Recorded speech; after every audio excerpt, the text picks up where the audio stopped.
3, 2, 1. Welcome to the David the Dog Trainer podcast, episode 72. Today we are being joined by Taylor of Proper Paws Dog Training in Utah. Let's go ahead and pull up the Zoom and see if we can get this rocking here.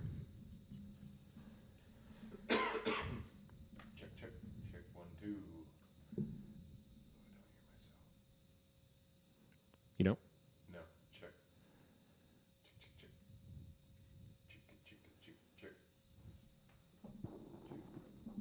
Oh, this is a different mic. Which one are you for? Try. Hello, check. There it is. There we go. There she is. All right. Record. This computer. Recording in progress. Perfect.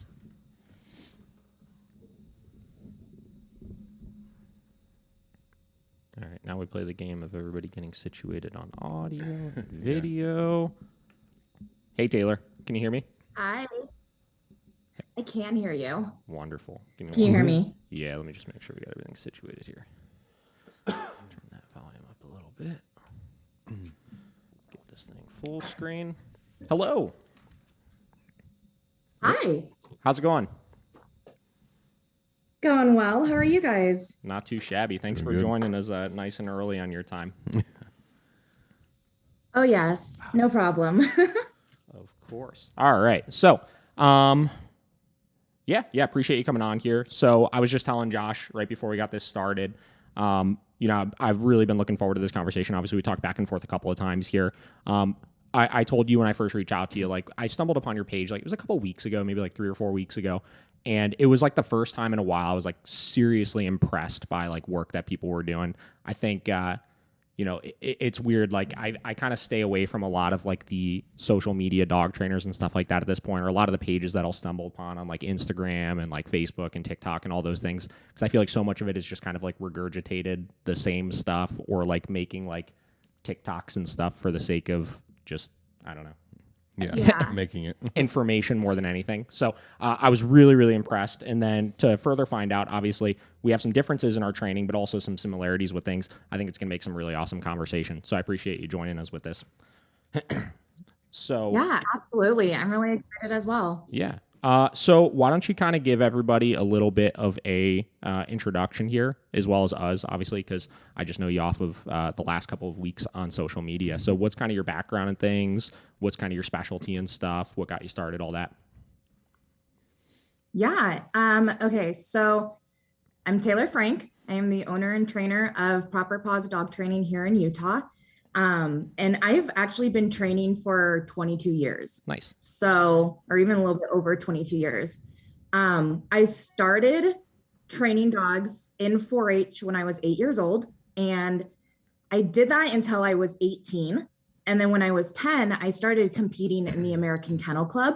And I did that for about on top of that, 10 years.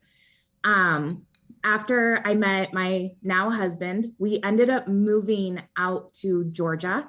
And when we moved out in Georgia, I became the training manager for the largest golden retriever rescue in the Southeast. And when I was there, I started working with the dogs that were unadoptable due to the behaviors that they had. So I started working with the dogs with behavioral issues, fear-based issues, reactivity, any form of aggression or anything like that. And my whole job was to get these dogs to a point where they could then be adopted. And so absolutely loved it. It was an incredible 4 years when I was out there. And after the dogs were able to get adopted, the owners then started like coming back and be like, well, I want to continue training. And I was like, well, don't really do this as like a business. They literally just do it for volunteer work and everything else. But so many owners started reaching out where I was like, okay, well, maybe this can be something. And that's how I started Proper Paws 5 years ago. So even though all of my past training has been in 4-H, American Kennel Club, competing in conformation, agility, rally, and obedience, I've kind of fallen into the specialty being reactivity. Mm-hmm. That's definitely what it seemed like from like your social media. Obviously, one of the most impressive things, obviously, is some of your before and after videos you have of the dog reactive dogs. That's awesome. So obviously you were doing Akc Obedience. At that point, you were just doing it like with your own dog. Yes. So I started out with my yellow lab Ranger. Mm-hmm. And then after I retired him, I competed with my Australian Shepherd Dash. Very cool. And throughout all this time, obviously that's quite an extensive, obviously history in dog training and stuff like that. I know one of the big things you said right when I reached out to you is you're obviously a choice-based positive reinforcement trainer, which I think is really cool. How was that kind of always the case? Did you slow transition into that, or has that just always been kind of how you've trained? So it's how I've always trained, but to be completely honest, I didn't really know what it was called until about, I want to say 4 years ago is when I actually learned the terminology for it. So growing up, it's always been positive reinforcement. Sure. And I truly believe in the sense like training builds a bond that you don't get any other way with your dog. You can be absolutely in love, obsessed with your dog. They're your best friend, no doubt about it. But training gives you something more. Of course. And so that's something that I've always believed in, and everything that like right now, why I train owners how to train their dogs is because I want them to have that relationship with their dogs. So it's always been in 4-H and AKC, it's always been positive reinforcement. But about, I want to say it was about 4.5 years ago, I came across another trainer named Susan Garrett. Yep. She's an incredible trainer in Canada. And that's when I learned like our methods lined up like exact. Yeah. And so when I kind of found her and I learned like what she was doing, that's when I learned it was defined as choice-based.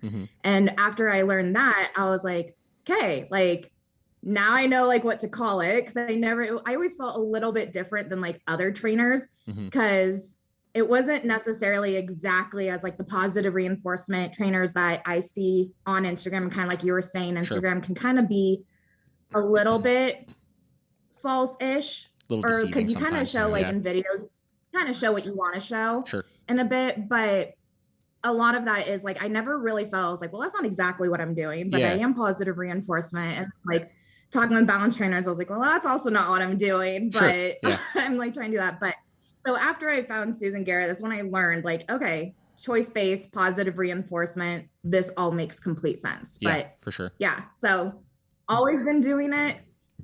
Finally was able to define it about 4 or 5 years ago. Okay. Can you define like, so how does it differ from like standard force-free trainers and stuff? So it's not, okay. So to kind of explain what choice-based is, choice-based training allows our dogs to make choices that they want to make, and based off of those choices that they make, if they're the choices we want them to make, then they're going to get rewarded. If they're not the choices we make, then ultimately, as we're beginning to learn, teach them new behaviors, ultimately nothing happens. And just like us, dogs learn just as much from getting it wrong as they do from getting it right. It's not necessarily different than like force-free in the sense of like force-free is they want to reward dogs in like pairing positive associations with items or anything like that. But I think the way I view that I'm different is because a lot of the force-free trainers that I see, they like to kind of do, and there's absolutely nothing wrong with this, and it is very beneficial for a lot of dogs. But for instance, when a dog sees a trigger, often you see trainers like scatter treats and the dog goes and searches for treats. I don't do that because I don't want my rewards to become a distraction. And I don't want my rewards to become a lure. And yes, while they are pairing positive association with that trigger, and ultimately that's the same, but instead of scattering treats and having my dog go search for treats as a trigger walks by, I want to teach my dog to redirect their attention onto me. And then when you're focused on me, then you'll get that reward. And I do, like, when it comes to treat-based training, treats, just like any other dog training tool or dog yeah, it's a tool. It's a dog training tool in the sense of doing that. But just like everything else, you don't want to become dependent and rely on it, because there are going to be days where you don't have food with you, or there's going to be a day where your tool kind of fails. And so you want to have that nice in between where you have that reward for your dog, but they're not dependent on it. Yeah. And so when I teach dogs to seek value through myself, like my dogs seek value through me, or my clients' dogs to seek value through them as handlers, then we're able to teach the dog to redirect their attention away from that trigger onto the handler, and then they get that reward. And it's more focused, and it's kind of more, I almost want to say like zoned in and centered rather than scatter and search. Yeah. Yeah. It definitely feels like, you're more the vehicle for the reward and for the good stuff than like we're just seeking solely that treat. And it's interesting hearing you talk about it. I'm not super familiar with like Akc Obedience and stuff. I'm a little bit, but I've never really dabbled in it myself. But hearing you kind of talk about your differences, definitely you could tell the kind of the competitive dog training side of things, like that avenue of stuff, how that's influenced your behavior. Because it was the same deal. Like my kind of history in dog training is I started off I went through a lot of little phases when I got my first dog, and I went to, basically an old school yank and crank trainer, then went to like a force free trainer, then kind of found there was a local trainer that was very into the ring sport stuff. And as I got into that stuff, it was like just like my whole world exploded as far as like the technical side of dog training and really understanding creating motivation and teaching complex behaviors and how much can really get accomplished utilizing reinforcement and food. Because obviously, so many dog trainers, at least in the Cleveland area, it primarily was just like prong collar training, guys that have been doing this for 40 years and they got their old school style, and that's just kind of what they do. Right. And, I learned a lot from obviously doing that kind of stuff. But as soon as I realized how much more there was to it, it was obviously awesome. But past just that, when we're training for competitive purposes, you have that end goal in mind of like, I'm going to need to compete at some point and not going to be in a training session, right? And I'm not going to be able to use lures and use all of this additional help and, be constantly rewarding my dog for those types of things. So you learn about obviously reinforcement schedules and all that kind of stuff, and teaching the dog to seek the value through you and using your markers so that, I could use indirect rewards and they're all the way over there, but the dog is still seeking it through me and stuff like that. And I've always felt like when I look at a lot of people that use treats, whether it's force-free trainers or balance trainers, that link of understanding that component of things has been the missing link behind them not being able to find as much success with that stuff as they want. And ultimately them hitting that point where they're like, how many times do you hear, well, if I don't have the treats in my hand, the dog won't listen to me. You know what I mean? And that, whether, clients of mine have worked with force-free trainers or not, has always been frustrating, because it's like, well, that just means you're not really doing it correctly, So very, very cool. So go ahead. Yeah. Yeah. And kind of going off is in the sense of like, you're saying like with the competition, when it comes to that, we train our dogs, and we train our dogs a lot. When I was like in the deep end, when it came to training, I was literally working with my dog like 24 hours a week. Where we trained like an hour every night, Monday through Friday, competed like Friday, Saturday, Sunday, and did all that. And we traveled along the West Coast competing. And yes, when you're practicing, we use rewards, and it's all like game-based training, and we want our dogs to want to be with us and want to work with us. Because if your dog doesn't want to be there, the moment you get in the ring, it is very apparent. Like your dog is either disengaged with you, doesn't want to work with you, or they're distracted by like everything else around them. And when you're competing, you can't lose treats. And so when you're doing that, you can't be dependent on it. And that's why it's important. Like the way you handle the food is what makes a really big difference with that. And kind of what you're saying is like, a lot of the times if people aren't like showing the treat to their dog, and I hear often it's in the sense of like, if I don't have a treat, my dog doesn't listen, or my dog is fantastic as long as I have food. And it's like, okay, well, what happens if your dog slips through that front door at the perfect moment, another dog walks by, and you don't know that other dog? And so it's having those situations. But so the way I like to do it is I have treats on me, but my treats might be in a pocket behind my back. Hell, if it's like cheese, I might have it in my mouth. And so then when it's like time to reward, I'll do a verbal reward. small pause, and then it's like, wow, look what you get. Yeah. And then you get that food. So then it's like the main reward is my verbal reward and my engagement with my dogs and me. And then it's that extra cherry on top. And the dog was like, yes, I want that again. Let's do this more. Yeah. And so that's why it's not, when it comes to choice-based, the whole purpose of it is to not force, manipulate, or lure your dog.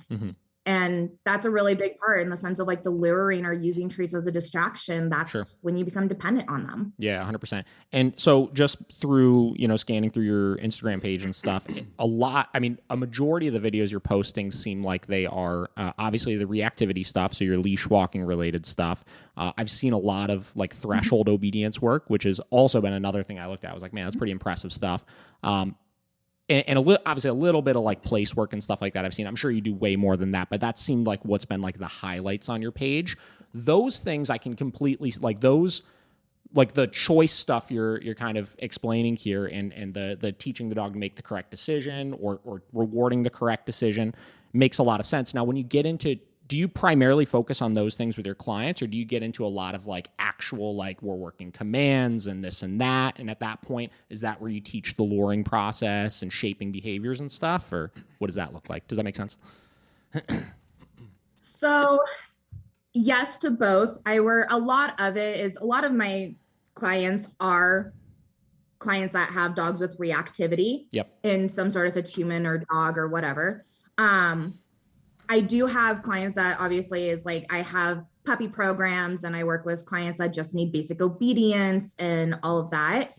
But so there's a lot of place work. There is a lot when it comes to like stays and comes. Comes are always included within my dog's training or my client's dog's training, I should say, because I wholeheartedly believe out of everything we teach our dogs, a recall is like the one thing that could save your dog's life. 100%. And so that's something where it's like, this is going to be included regardless of what your goals are. And so, but everything that I teach is 100% custom to my clients' goals. So if their goals are to get like their CGC and to move into therapy, then we focus on what that dog needs. If their goals are, I would just love to be able to take my dog out to Home Depot with me on a Saturday. Let's do it. Let's do distraction training. Let's do healing. Let's do leave-its and being able to focus on that. A lot of the clients that I work with, like I said, do have the reactivity, but thresholds are also just important because a lot of the dogs I work with are flight risks. And again, the main purpose of training for our dogs is, especially when it comes to basic obedience, is safety, because we want to train for the moments we hope never happen. Of course. So when they do happen, we're ready for it. Yeah, no, that makes complete sense.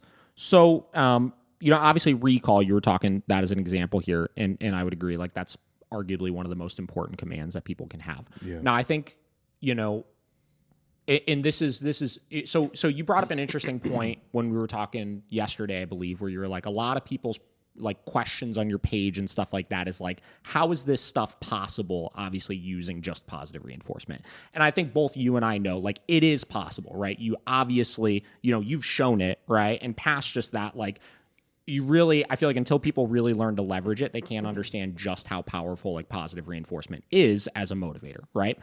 That being said, like you get into stuff, and I look at like my dogs, for example, right? They've all been trained primarily the way that I used to train when I was doing sport dog stuff. They're incredibly motivated. They have phenomenal food drive, stuff like that.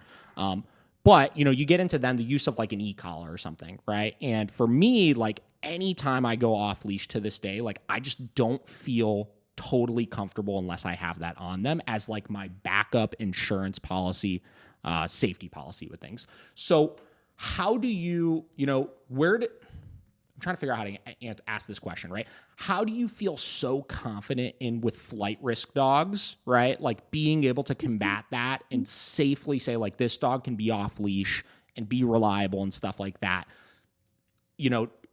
not knowing what the possible outside reinforcements can be in different environments. Does that make sense? Yes. So I totally understand kind of like what you're asking to go for that. So when I'm working with like flight risks or dogs on their recalls or anything like that, even though I don't use e-collars, Sure. I still use other tools that allow safety and accountability for our dogs. Yep. Especially like when it comes to choice space, I'm going to give my dog a choice on 99% of the behaviors that I teach them. Yep. Until I know, like, you know this, and I need you to do this type thing, like if it's safety for or whatever reason. Recall, though, is the one thing where I'm like, you don't really get a choice. Sure. Like if I say come, I need you to come. Yeah, And so that's something where, but the thing is, like, we don't want it to be like a recall is always, always, always praised. Sure. And I tell my clients, like, if like, say you're working with a flight risk and your dog gets out and they go for a 10-minute run around your neighborhood as you're trying to catch them and they're not coming. Yeah. But after that 10 minutes, they come to you, grab the collar. Yeah. Walk them home. Yeah. Do not correct them. Yes. It is a yes, good, come. And then you can walk home silent if you are upset.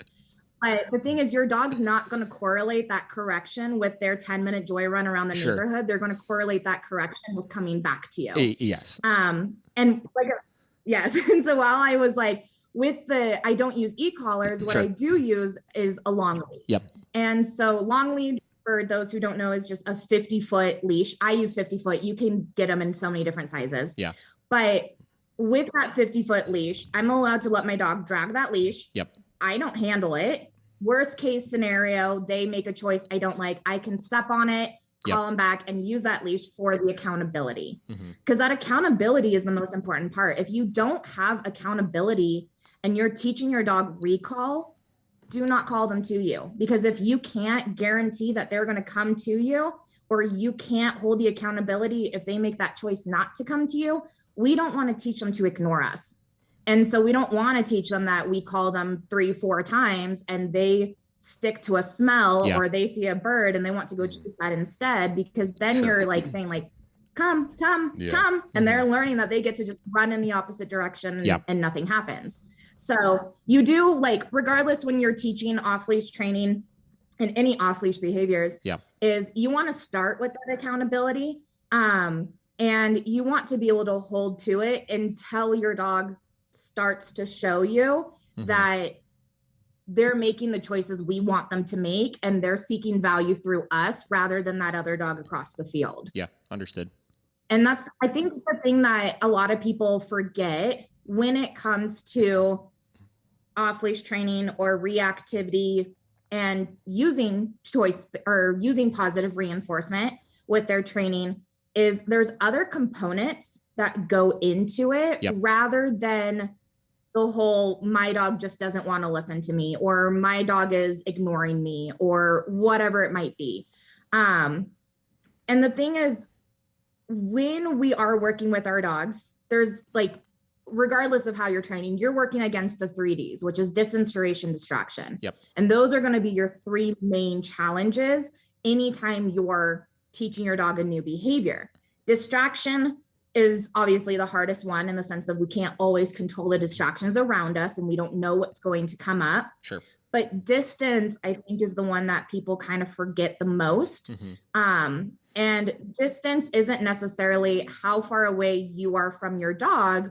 For example, putting them in a sit, stay, and walking away, and you're 20 feet away from your dog. But distance is also how far away your dog is from a trigger. And if your dog is too close to a trigger, reactivity, like defined, is just an overreaction to a situation. And if they are too close to that trigger, they're going to react in the way that they innately want to react. And most of the time it's fear-based. And the goal is to get that trigger away from them. So if you start further away and then begin to pair positive association with the trigger that they are more than likely afraid of, then you can start to slowly move in and get closer and closer and closer until they learn to redirect their attention away from that trigger onto you. even when you walk by it on a normal everyday, like on the street type situation. Sure. Yeah, no, that makes complete sense. And, going back to the original question that I asked too, like in the end of the day, like you're right, like there are so many components, no matter how you're training, there's so many components at play as far as the tools you're using. And like you were saying, food's a tool, right? Long line's a tool, e-collar's a tool, right? Any of those things are tools. And your behavior in general, or at least your dog's behavior, is always going to be contingent on some sort of constant reinforcement, like forever, right? So, whether you go back to the food for a little bit, right, or you go back to the long line for a little bit, or you go back to the e-collar for a little bit, as long as you follow through about the second you start noticing an issue, right, going back to like working through that and preventing it from being a consistent thing, I guess you're right. It technically doesn't really matter which one you're using as far as ensuring that reliability with stuff. Yeah. And talking about reinforcement, just kind of like in the lines, every behavior our dogs have is because at one point or another, it was reinforced. Yep. Either inappropriately or appropriately. So a really great example is like dogs that don't seek value through their owners because they're distracted from that other dog across the field. Likely because say you want to play and their reactive behavior is out of frustration in the sense like they can't go to it. Yeah. Most of the time, that is because that dog has learned that if they pull hard enough or don't listen, that they get to run up to that dog and play with it. Of course. Yeah. And that is a very clear, inappropriate reinforcement. They got the reward of playing with the dog. And so it's still where a lot of times, like, as owners, we're like, well, we never taught my dog to jump on guests, or we never taught my dog to run away and go play with the dog. Well, it's like, I mean, you didn't purposely teach it, but when they're really cute puppies and our friends come over and that jumps up and we pet it and give it attention and love, then when it's 50 pounds, it still thinks that when our friends come over, they can jump and get love. And so it's kind of like those behaviors. I mean, puppy training starts the moment your dog comes home. And it's never too early, but I'm also going to very strongly also add, it is never too late. I don't care if your dog is 9 years old. It is never too late to train your dog. 100%. It's funny. You're talking about like things being rewarded at some point. Another key factor I see with, dogs with, dog reactivity issues, at least more so the dogs that like other dogs, is the constant on-leash greetings being a huge cue to those frustrated responses. And then when we're holding them back, right, and telling them now it's not appropriate for you to go say hi to that dog, they just can't like control their shit, So, yeah, I like to handle those situations with release cues.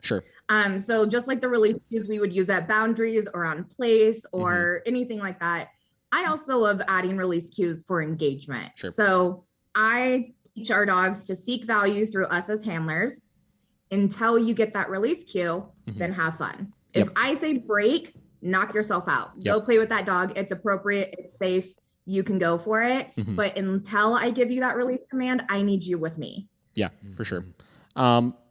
So obviously we're kind of segueing into dog reactivity here. Now, I know for me, that's the number one behavioral issue people contact me over, right? Like I think for most trainers out there, like that is just like the absolute pinnacle of issues people reach out to you about, because it's like everybody's dog just goes bananas when they see other dogs, right? I don't think people are actually aware of how common reactive behaviors are. It's so common. Yeah. I know. And it's kind of, it's discouraging for the owners that adopt or get a dog that become reactive, because they go outside and they see all of the, like the dog friendly dogs running around at the park. And they're like, I want one of those. And then they get a dog that has a reactive behavior. But the one thing that I stress, and as someone who owns, like when I adopted my Australian Shepherd, I had never owned a dog with reactive behaviors before. And that girl flipped my world upside down. And so, but the thing is, they're not the dog you expect, but they teach you so much. And the thing is, like, just because you don't have a dog that doesn't like other dogs or doesn't like other people, or doesn't like you said, loses their shit on the leash when they see another dog walk by. One, it does not make them a bad dog. Of course. At all. But two, it also doesn't mean you can't get them to a point where just because they can't play with that other dog doesn't mean you can't get them to a point where you can easily manage them and handle them around that other dog. Yep, 100%. And something else interesting with dog reactive dogs that I think, and in a lot of cases, like one of my first or second sessions with dog reactive dogs is always setting up like a controlled like play group for them, because it's so encouraging for the owners sometimes to see these dogs that they've never in their life been able to socialize because they're so crazy on the leash, to see that 9 out of 10 times of those dogs, it does not mean they're aggressive either, right? Like a lot of those dogs are unbelievably social dogs. Their arousal level is just entirely too high, and the frustration level is entirely too high. And we've never socialized them in an appropriate way before, so we've never really gotten to see the real dog. So sometimes they could see that and they could be like, oh, wow, like, well, this makes me feel a lot better about the reactivity. And then past that, it's funny, I'll do sessions that we got like a couple like local busy parks around the corner from our facility, and we'll take the dogs there. And, you know, maybe the dog's having a bad day, right? And barking at every other dog that they see and stuff like that. And the owner's kind of struggling with them a little bit. And sometimes I'll just stop them and I'll just be like, wait a minute, look around right now. And we'll see like 7 other dogs that are freaking out at other dogs too. And I'll be like, nobody's looking at you right now. There's nothing to be embarrassed about right now. Like, I promise it's okay. Super funny with that kind of stuff. So, what do you think? So getting back to like, obviously, you kind of touched on, you know, right now we live in a very, very dog-friendly society, obviously, right? Like the things that we could do with our dogs now, like versus 5 years ago, 6 years ago, 10 years ago, stuff like that, it's ridiculous. Like every store you could take your dog to, every patio you could take your dog to, every park, there's off-leash dogs running around, this, that. Yeah. Why do you think reactivity has gotten so much more like prevalent than it was before?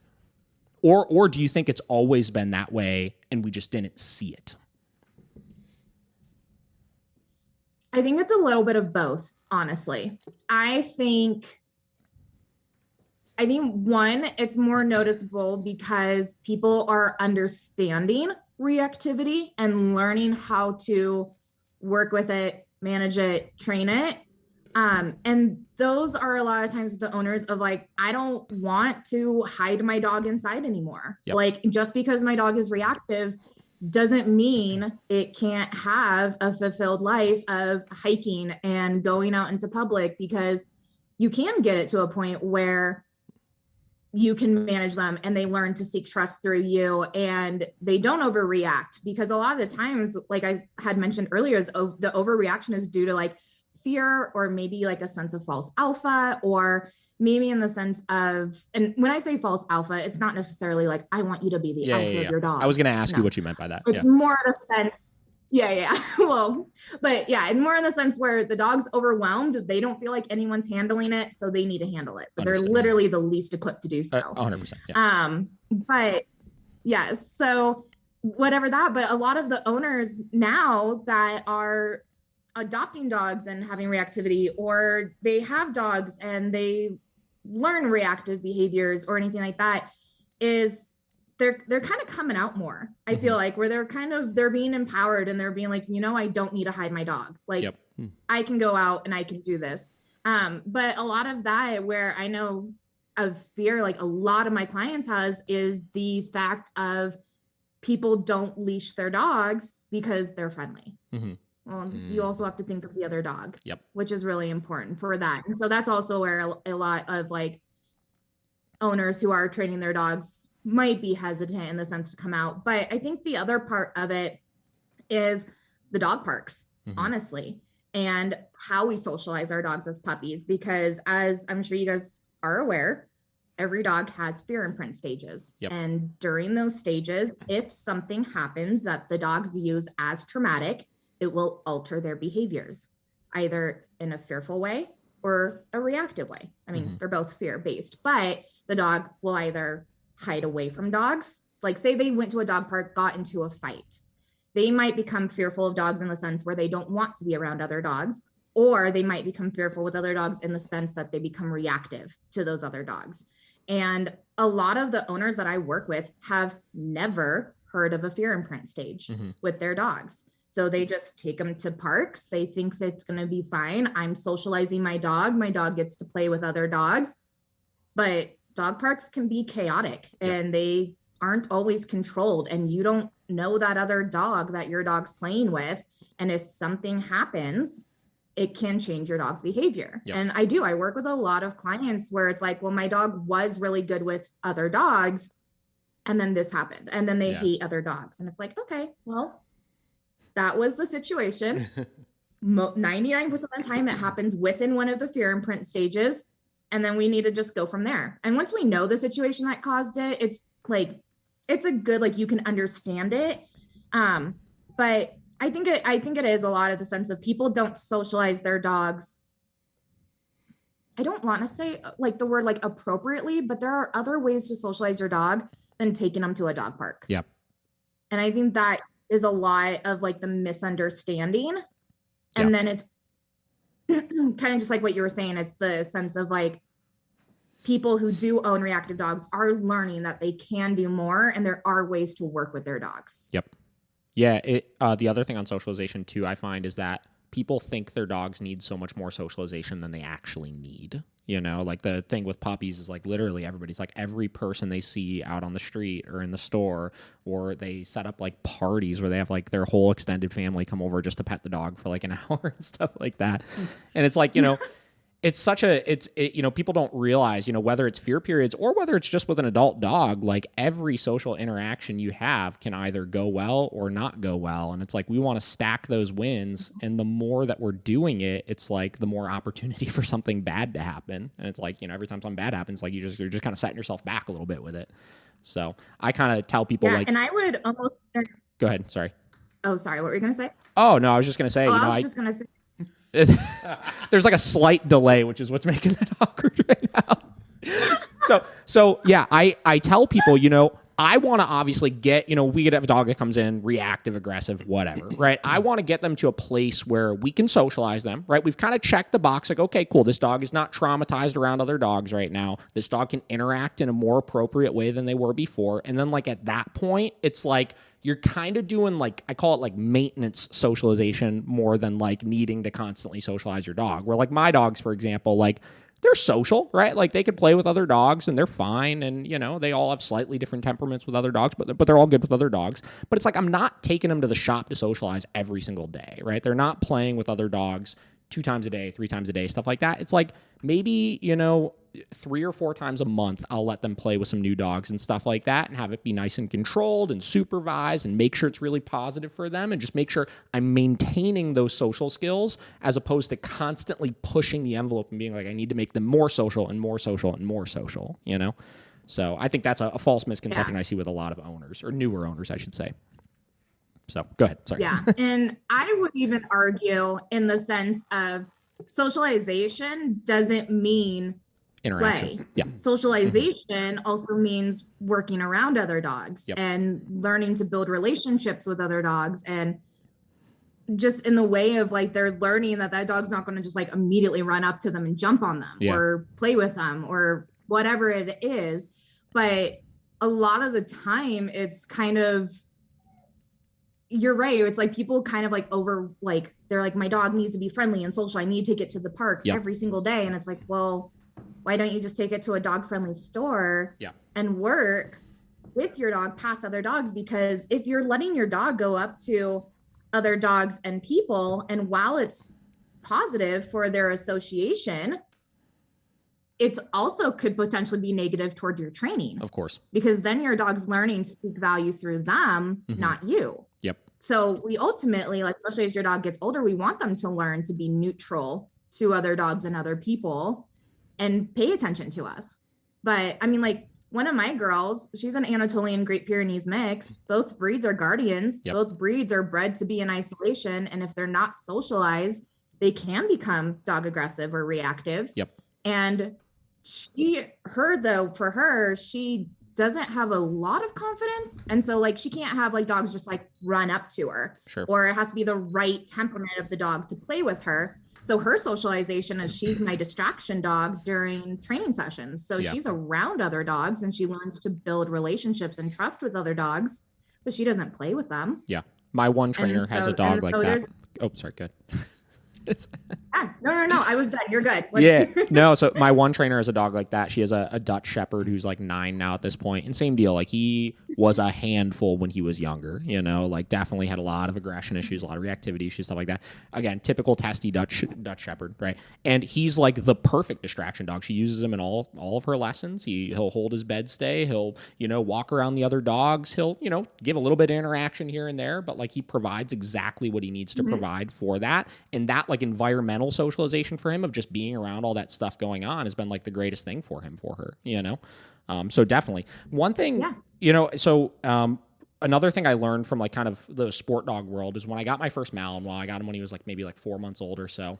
And excuse me, everything was focused on just engagement in public and teaching him to ignore absolutely anything around him, right? Like obviously like, because we needed to know when he would go in trial and stuff like that, regardless, especially in Mondio when everything is so bonkers like on the field and stuff like that, we needed to know he was going to be super neutral to those things. And it's funny because like he is obviously the most handful of all of the dogs that I own, obviously, but he's the one that it's funny, like some of my trainers that know him from like, seeing him work and seeing him in drive and stuff like that, they used to, until they saw it firsthand, like laugh at me when I would tell them, like, if I had to pick any of my dogs to like take in public with me and like, whatever, be around all sorts of stuff going on and know he would be the best behaved, like he has always been the one that I would pick for that kind of stuff because of all of that groundwork that I taught initially and the focus on the environmental socialization as opposed to the interaction, like you were saying. And that's why I tell people to get puppies. It's like, man, just like get them around stuff, but just like, yeah, same deal. Like, do engagement drills and stuff like that, but just like don't let people constantly interact with them so that you could avoid all of those outside reinforcements like you were talking about when they were young and just shape that expectation really early. And then, past that, good.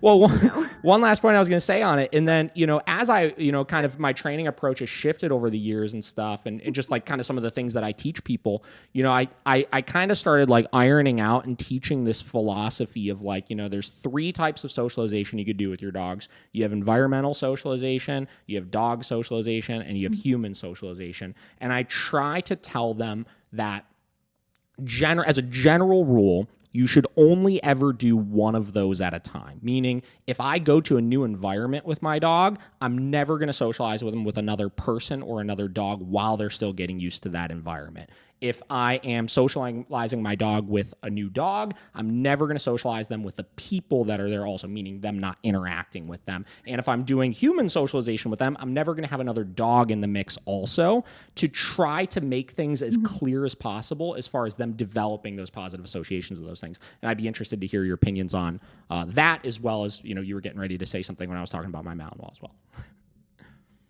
Oh yeah, no, I was just going to agree in the sense of like with competitive training, when I did compete in obedience, rally, agility, conformation, you're not only in a ring, like for obedience, for example, you could be in a ring with 15 to 20 other dogs holding a downstay for 5 minutes while you're out of the arena. Sure. And so you need your dog to learn to ignore those distractions. But even when you're by yourself, in obedience with like the off-leash healing patterns or anything like that, you're still surrounded by hundreds of dogs and thousands of people and cheering and loud noises and barking and smells. And so it's the same thing. Like you need to teach that distraction training and to teach your dog to seek value through you and to stay focused on you, because in that moment, regardless of what's going around you, you guys are like there to perform and you're there to like show your skill level for the judge. Yeah. But yeah, so no, I was completely agree. And when it comes to kind of like the socialization, my puppy programs, I typically have about 10 dogs and 20 owners per class. And most of the time, those dogs, and that's like a 6-week program, most of the time, those dogs don't ever play with each other because they're learning to work alongside of distractions and other dogs and other people. But what we do like teach them to do is how to walk up to another owner and another dog and how to walk away without pulling and like paying attention to the owner and being able to do that. But yeah, no, definitely like with that socialization, it really is important when it comes to teaching that distraction training, because Yep. there's going to be distractions around you all the time. Mm-hmm. And then with your other question, in the sense of like handling the different like environments, dogs and people at different times, totally, like 100%. I do agree with that to an extent. Sure. But I'm a huge believer, like training in new environments is really important, because I really am a huge believer that if your dog can't do a command in like 10 different locations, they don't yet know that command. Yeah, it's not generalized. And so we want to be able to, and so we want to be able to teach them that new environments and still working and all that stuff. The only thing that I would kind of change, and just because like a lot of my clients deal with fear-based behaviors, is if you have a dog that lacks confidence and has more fear in the sense of their goal is to run away or to get away from a new location, then I will sometimes use what I call as an anchor dog. Sure. In the sense of it may or may not be a dog that they know, but it's a dog that holds confidence that can show them that like, we're good. Yeah. And so like, if you take like I don't know, I have a lot of times I'll take a dog that is afraid of people or crowds. And this is after doing like a few weeks of training. And I want to take them just to like walk outside of a store with people going in and out. But it's a dog that every time a person walks out, they try to dart. Granted, they're on leash and they're under control, but they try and dart. I might bring my golden retriever Honor to just sit next to them, where she's not afraid of people and she can just sit there calmly. And so that dog kind of has like a little bit of that anchor of being like, well, they're okay. So I think I'm okay. And then then we can get to a point where we build that positive association every time someone walks out or in, and they redirect their attention onto the owner, and then they get that reward. So then we're starting to build confidence and that positive association with triggers. Yeah, that's a good exception to it also, because I guess I do something similar as far as like if some dogs come to the facility and they're a little overly stressed out at first, sometimes just like we talked about the reactive dogs, like having a nice like play date for them or something like that, if they're overly stressed, sometimes can help them loosen up a little bit before the training starts. So yeah, no, that's a good point, obviously.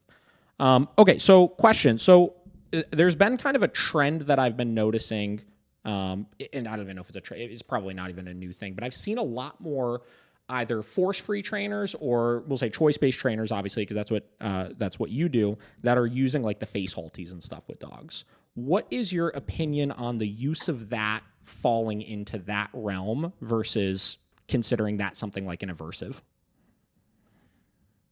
Yes. And I kind of feel like that's where I'm a little bit in between when it comes to force-free and balanced and, right there, because there are a lot of like force-free trainers that won't use head halters because like you said, they can be defined as aversive. But when it comes to using a gentle leader or a Halti, since there are the two main types of a head halter, can you explain the difference between those two? Oh, or you're getting ready to? Yeah. No. So a head halter, when it comes to a gentle leader with a head halter, a gentle leader has a small part that goes over the nose and then clips behind the ear, and the clip falls right below the dog's occiput, which bump on the dog's head. The gentle leader has fewer straps. So I like to use gentle leaders when it comes to dogs that have reactivity and they're just kind of like pulling. The thing with a gentle leader is, and let me kind of take a step back and say, when you use a head halter, if it is fitted appropriately, there is nothing a dog can't do with one on that they can with one off, including pulling. If it is trained incorrectly, a dog can still learn to pull with a head halter. The point of a head halter is not to be used as a muzzle to prevent the dog from doing anything that they need to do, such as pulling themselves, eating, drinking, barking, whatever. The point is to give you control. Because when I handle owners, like one of my most popular videos is the German Shepherd named Kitus. His owner, super petite, real cute, real Sure. petite. He is a big, strong dog. Yeah. So to be able to give more control and safety for her, we used a Halti. Now, the difference with a Halti versus a gentle leader is a Halti has additional straps between the part that goes over the muzzle and clips behind the ears. So it is less likely for a dog to slip out of a Halti than it is for a gentle leader. Sure. So the dogs that I choose to use Haltis on are the dogs that their reaction is to start thrashing their body and to do anything they can to get away to get to that dog. And most of the time when I use Haltis, it's more along the lines of like, hey, we're kind of veering more towards the aggression side rather than the reactivity side. And so a gentle leader dog can slip out of it, especially if you handle it incorrectly, where if the dog like pivots around where their head faces you and then pulls against you as you pull against them, that muzzle part's going to slip off. A Halti doesn't do that because the Halti, the part that's on the muzzle kind of starts to act as a martingale where when you pull, it kind of gets a little bit more snug. So then when they do relax and you let go, then it loosens. So they can't slip out of it. Do they function the same way as far as, do they both connect like right under the chin as far as turning the head? Okay. Yes. Because I know the third kind of option a lot of people use is like the transitional leash, which is really just goes around and I think the point of that is it's like there's supposed to be like a calming point right there, right? Isn't that the idea? Yeah, no. A lot of the times, and a lot of with the controversy when it comes to head halters is like the sensitivity of the dog's nose. Where the dog, it is like, yes, it is, but the point is we're not putting constant pressure on our dog's muzzles and having that control. But the thing is, when you are working with reactivity or aggression base and your dog overreacts to a situation, we still need to have control. Of course. And if we have control over the dog's head, we'll have control over the dog's body. And so the thing is, when you use harnesses or even just like flat collars, that like the point of tension when it comes to when you're pulling that dog is at the strongest part of their body, which is their shoulders. And so when you're doing that, it doesn't give you that control, especially depending on the dog's behavior, I could say. The other thing with a Halti that gives extra security is while the Halti does link under the dog's chin to your leash, there is an additional strap that also links to the dog's collar. With the gentle leader, it only links to the leash. So if it slips off, then you are reliant on the part that clips behind their ears to act as a collar, but you also added about 6 inches to your leash that you now need to get under control. So that it depends on the dog's behaviors on which one I use. But I get a lot of people that will come onto my Instagram and they'll notice that I use head halters with certain dogs and they don't like it. But I think it's okay. I mean, I'm here for the dog. I'm here for the owner. And whatever we need to like help that dog and help that owner, we're good. We're good. And that's what I really respect and appreciate about you. You know, it's one of those things where it's like, you know, a lot of people's first thought when they look at that, they're like, oh, that's not positive reinforcement or something like that, you know, or that's not force free or whatever. But it's like, that's like half of my problem with like having so many like labels for things. Like, I think they're important now for people to be able to understand generally what type of trainer that they're getting. But like, you could like trap yourself so easily where it's like, well, like, you know, technically you're using negative reinforcement here. Like technically like that's a correction or this or that. But it's like, yeah, in the end of the day, like I said, like I completely agree with your use of it. I mean, like ultimately it's no different, you know, obviously it's different, but it's kind of the same as, you know, the reason why a lot of balance trainers use tools is because of the importance of not that this tool is fixing your problems, right? Everybody says like, you know, you're going to make everything worse or it's going to make the dog more fearful. And that's a whole nother conversation, obviously. But generally, we're using those tools to give the owner a better sense of control so they can then work through the actual problem. You know what I mean? So it's... And the other thing when it comes to like using head halters or honestly any tool that you use, you cannot out of all of the years I've been using a gentle leader, which have honestly been like the past 5 years, I've been utilizing head halters. You cannot slap a head halter on your dog and go for a walk. Nope. It will not work. Especially that tool. I've seen some like dogs really freak out having those put on the first time before, you know? It's so weird. Yeah, the introduction is the most important part. Yep. Because the thing is, like, the way you introduce the head halter is really important for the dog's comfort level and how to use it and how the pressure feels like and all of that and how to react to it. Yeah. And it's really important. But the other part of it is you cannot rely on it. No. You still need to teach your dog the foundation of training. Yep. And be able to teach them to redirect their attention and to have impulse control and to not overreact to a situation. Yep.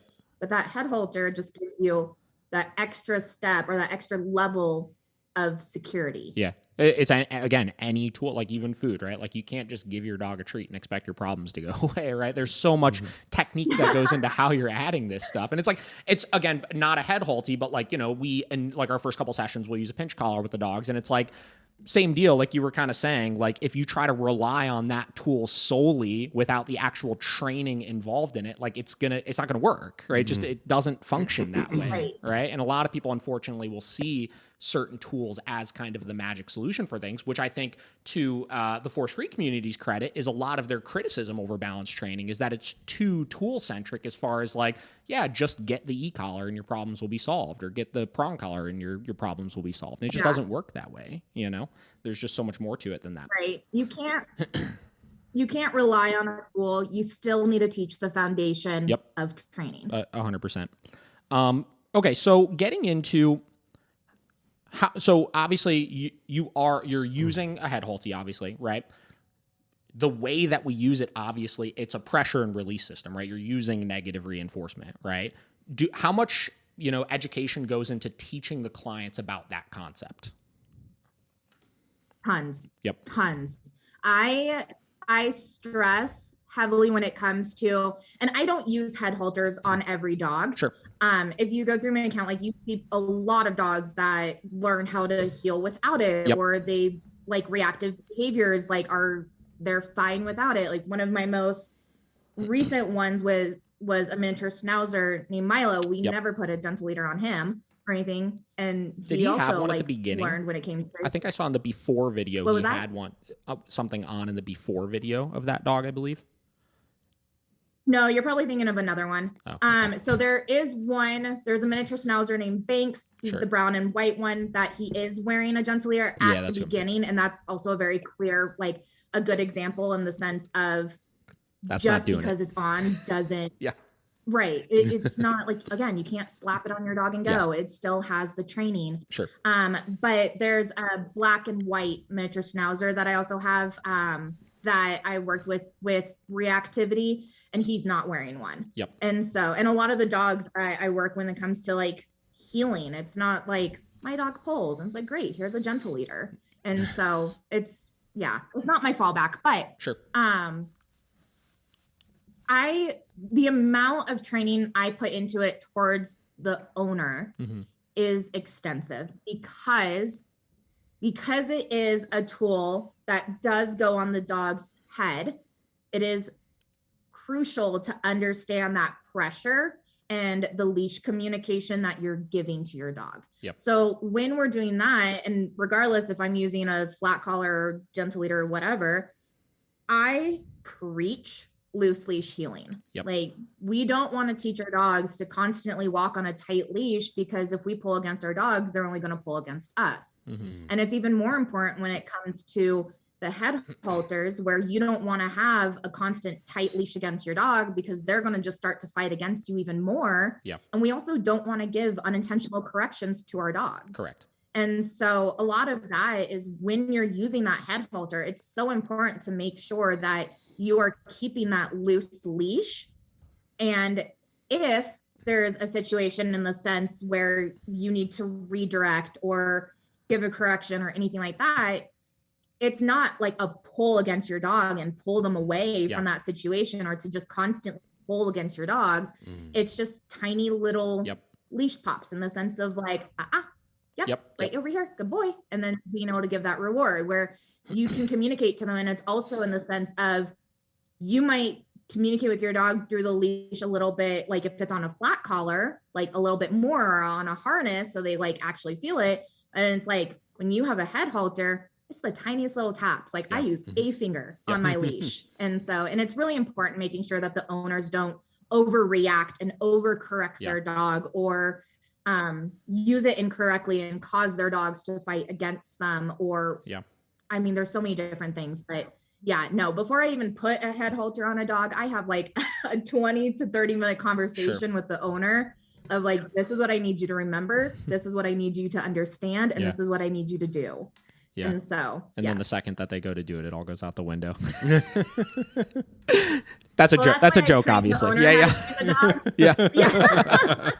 It's funny. Like we'll do the same thing with some things where we'll spend like a half an hour, like going to go over like, this is exactly what you're going to do right now. Right. We'll like break down the bill. Like, all right, I got it. I'll be like, all right, repeat it back to me. And they repeat it back to me perfectly. And then they go to do it. And it's like, wait a minute, that's not what we talked about. Like, that's funny. Yeah. The loose leash is such a freaking important thing. It's another thing, again, not solutions by any means, but like we'll have some people that have dog reactive dogs that like the first thing we'll go and take the dog for a walk. And the first thing I'll do is tell them, just like hold the handle of your leash for a minute. Like, just like, don't do anything, but just like give the dog some slack right now. And immediately you see like 50% of the tension just like de-stress for a minute there. And you realize how like, again, just that constant, like arm just anchored in this tense position and leash like 3 inches and the dog just straining into it and stuff like that. How like they just get calloused up to that sensation and how much just frustration in general, forget a trigger, the walk just means to them. You know what I mean? From the constant like nagging from it. So that is such a massive thing. The owner,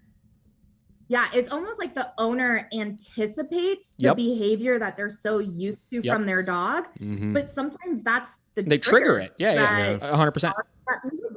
Behavior.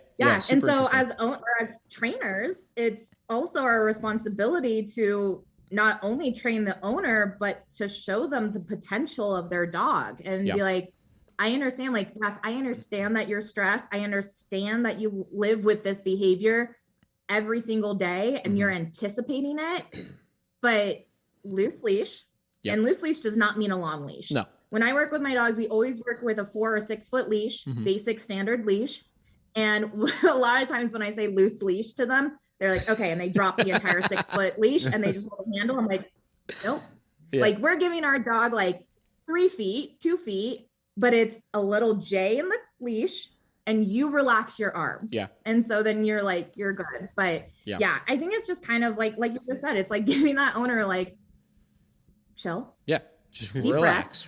Let me show you what we can do. 100%. Okay. So getting to another kind of topic that's related to all of this. So another thing that I'll hear a lot of, we'll say uneducated balance trainers say in response to force-free community stuff is, well, what if the dog doesn't have food drive, right? Obviously, we know that's not the case. If the dog is living, they have food drive, right?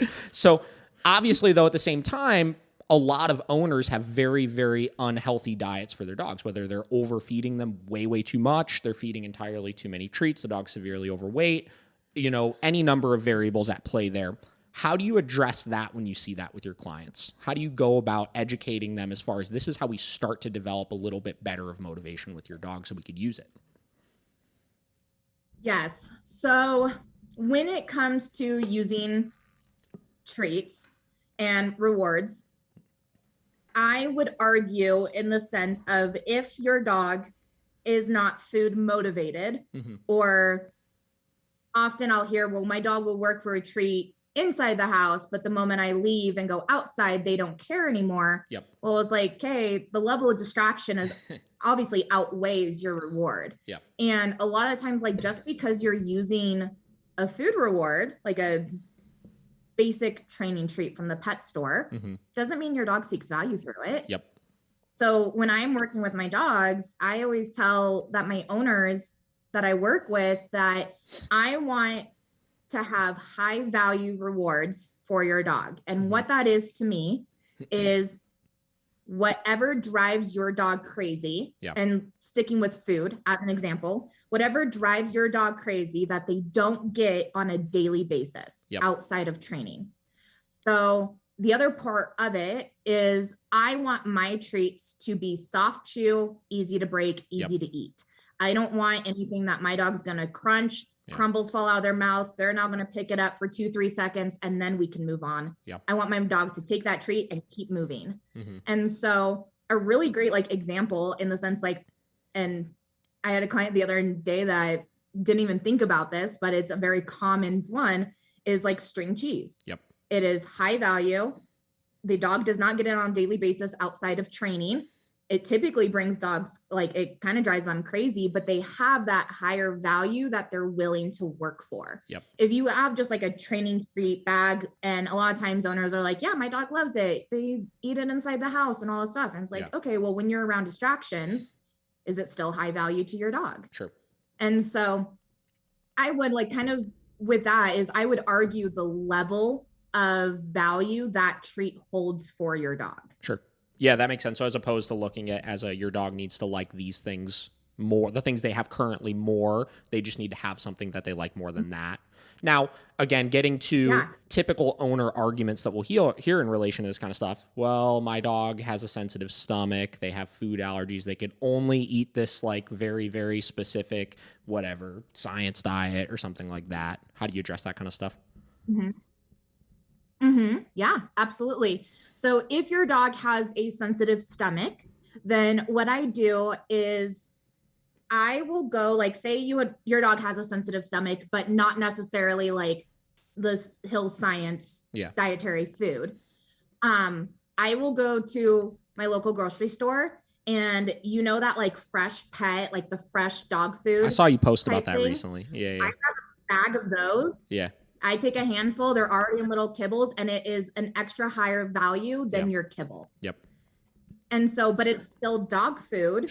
So it's not going to upset your dog's stomach necessarily as much as like cheese or chicken. The other thing is if your dog does have a sensitive stomach, and with the treats is boiled chicken. Boiled chicken and rice is what the vets recommend our dogs when they're sick to kind of reset their stomach. So if you just get a chicken breast, boil it, cube it up, there are your training treats, and it's a clean diet for your dog. If you do have a dog that has like a special dietary restriction in the sense of like Hill Science or whatever that you need to do that, and I have one, our Australian Shepherd actually can't have protein. And so she does the Hill Science food for that. And what I do is for like Aspen, for example, there's like the Purina ones where it's a little bit more structured. And I will take a can of the dog food. I'll roll it up in like a saran wrap or whatever, make it into like a tube.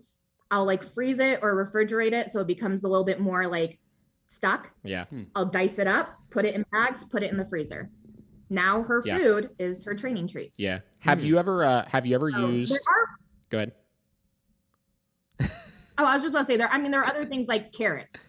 Or there's like other things in the sense of like there's a million different options. And again, like those are typical like excuses that we'll hear sometimes from clients, obviously. And I don't mean that like whatever, we'll see just some people that just like there's a reason why they can't use food with their dog constantly, and just there's a million alternatives, obviously, right? That you could find something for your dog. Have you ever used the Happy Howie's like food rolls before? Are you familiar with those?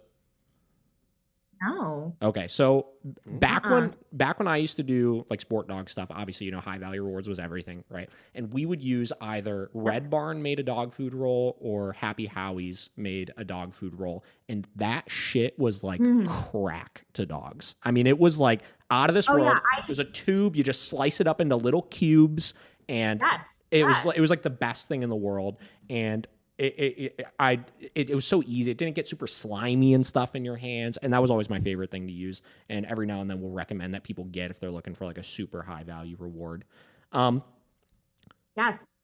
And I use something very similar in the sense of like going to a pet store, or going to like my local grocery store and getting like the fresh dog food that I like. If it like meets my food standard or whatever.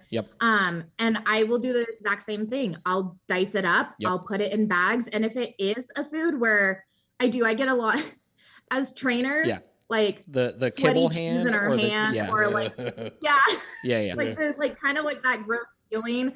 We don't care, but I have like clients that are like So washing their particular hands like about it. after they give a treat every time. With stuff like that, I freeze it. So then when you give it to your dog, like it's not like melting in your hand. Freezing And that so, stuff or if is a you're, like, great having to hold idea. it. Yeah, that's a great idea because I tried to use that stuff once. Like I think Target sells like the Fresh Pet dog food roll or something like that. And that was like the most disgusting thing I ever used at the time, I remember. And I think I just nixed that one altogether. I was like, this shit is gross. And I went right back to the Happy House. But yeah. I know.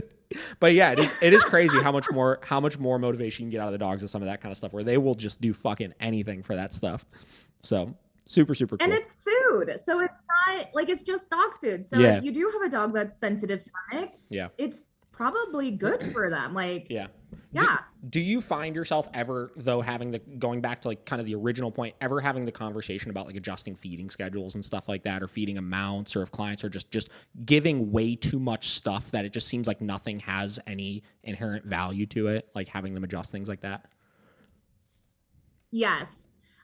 So there are situations, and I think this comes from like being the trainer and being able to understand and read the dog's body language and how they're like receiving the praise and what they do, because I work with dogs that, I'm not going to lie, like I'll work with dogs that their fear kind of overrides everything.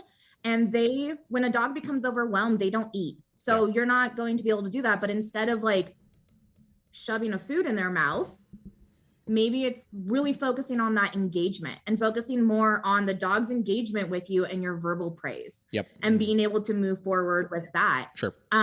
It can also be in the sense of like, I mean, there are going to be times where the dog gets so distracted or so overwhelmed where even if you did try to use that trait as a distraction, which I'm like, I always try to remind my owners, like when they're working with their dog and they try and like use it as a lure or distraction, like I'll kind of call out that point because it's like, okay, so that situation ended well. However, this is why, or like, this is what happened. So let's readjust this the next time. And so being able to do that, but yeah, I mean, there's definitely like things that come up with those scenarios when you're training, but I would argue in the sense of then what does motivate your dog? Like if for whatever reason, you're going to be against using food. Or your dog, you just want to die on the hill of my dog's not food motivated.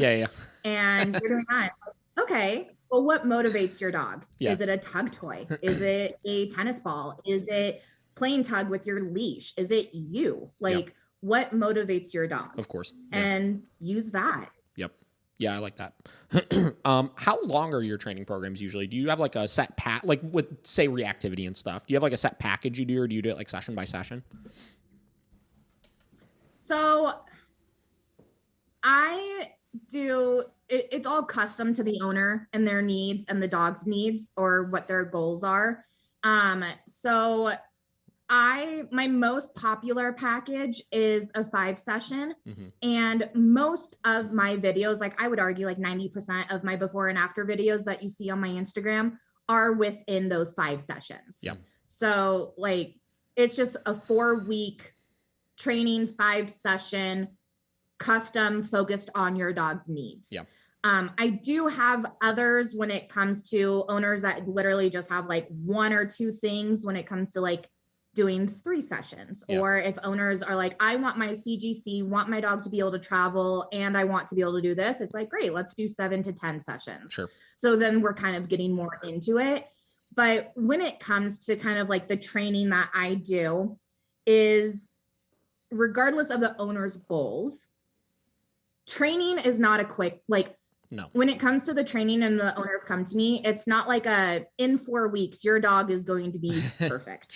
Because the thing is, it's like, one, it depends on how the dog is handled in every situation, every day, and the consistency of building on like those small wins and the progression. I'm also very big on the whole, it's about progression, not perfection. In the sense of reactivity isn't like teaching your dog to sit or down. It is a mindset and it takes time. And for some dogs, it takes a lot of time.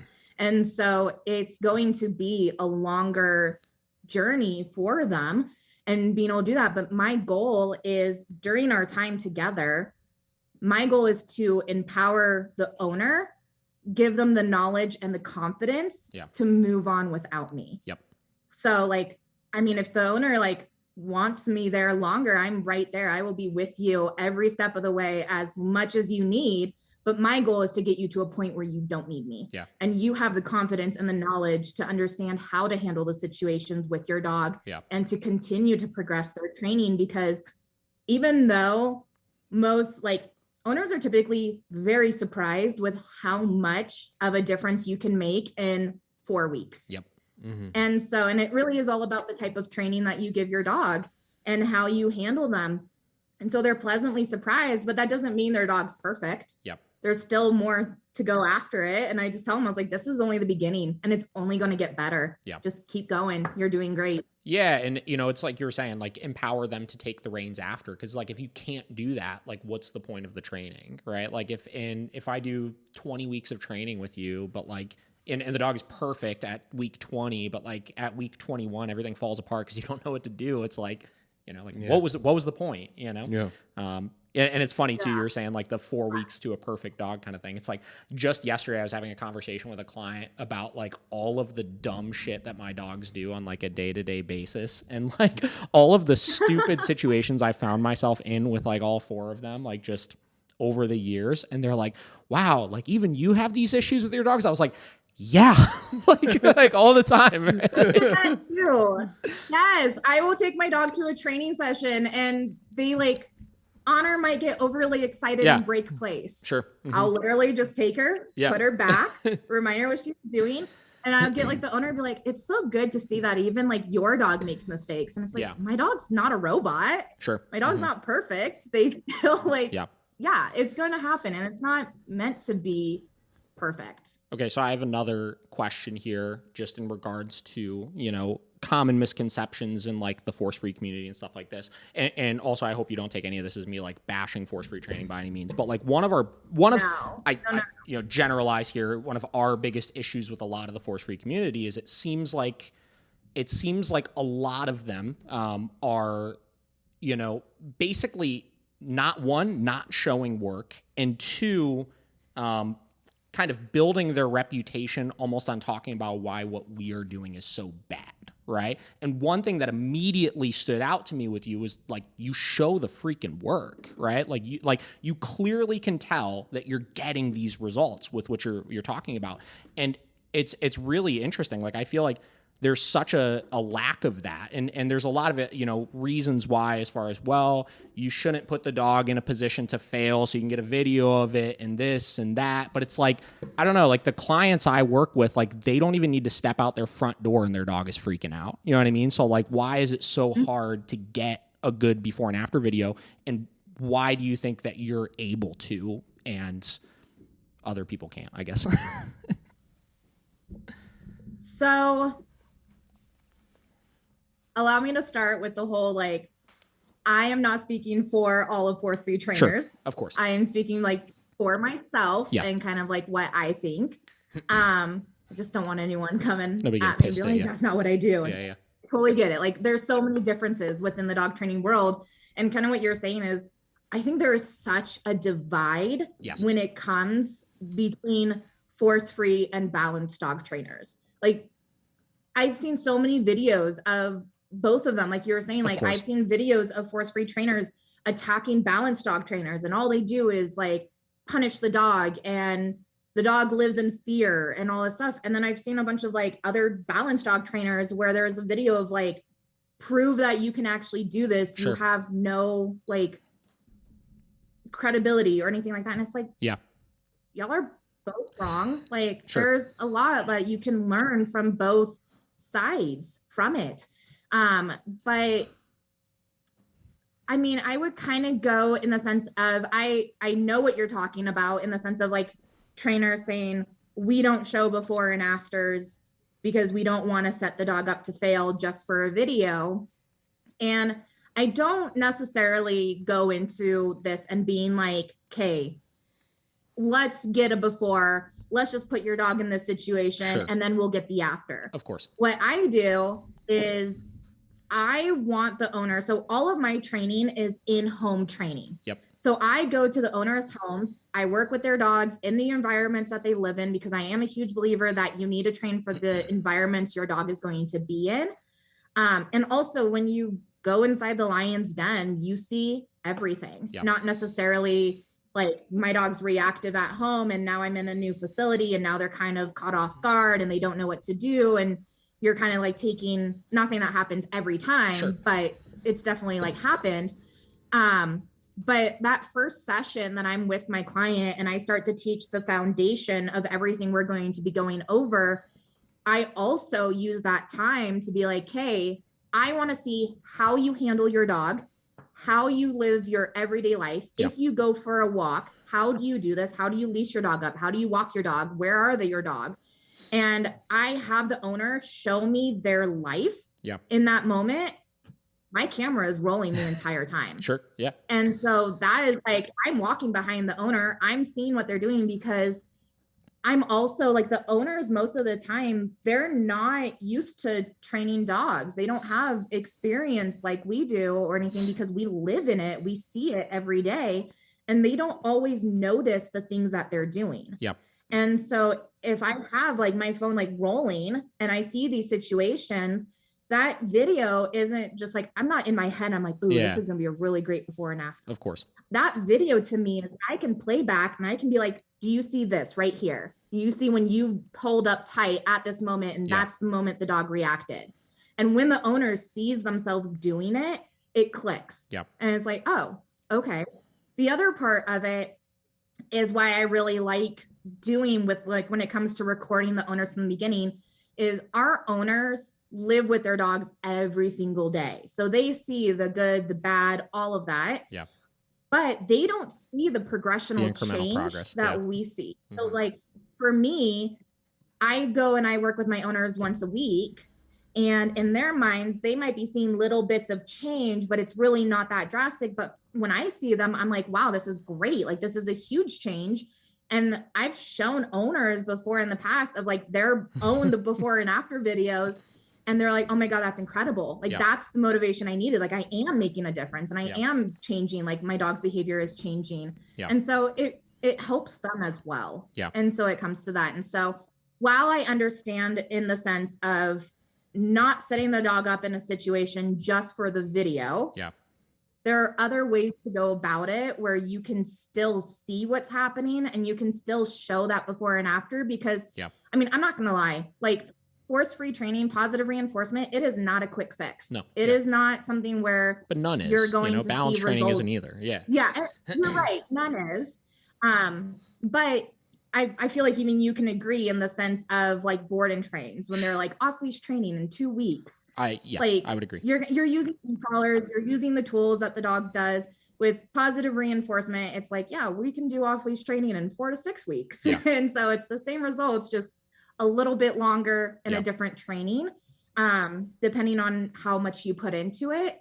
But yeah, I mean, yes, I understand the people that are saying like, I don't rely on before and after videos for that, but it's also before and after videos just isn't for the gram. Before and after videos is for the owners to build their confidence, to show them the difference that they're making and the progression that their dogs are making.